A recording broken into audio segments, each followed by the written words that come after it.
ప్రకాశం జిల్లాలో private travels bus దగ్ధమైంది. Hyderabad నుంచి తిరుపతి వెళ్తున్న కావేరీ ట్రావెల్స్ బస్సులో ఉల్వపాడు మండలం రాజుపాలెం సమీపంలో జాతీయ రహదారిపై ఒక్కసారిగా మంటలు చెలరేగాయి. ప్రమాద సమయంలో బస్సులో 36 మంది ప్రయాణికులు ఉన్నారు.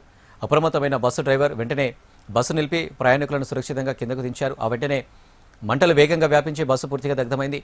ఫైర్ సిబ్బంది ఘటనా స్థలానికి చేరుకుని మంటలను అదుపులోకి తీసుకొచ్చారు.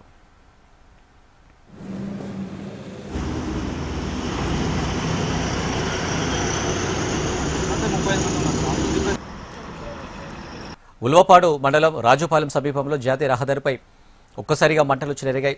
ప్రమాద సమయంలో బస్సులో 36 మంది ప్రయాణికులు ఉన్నారు.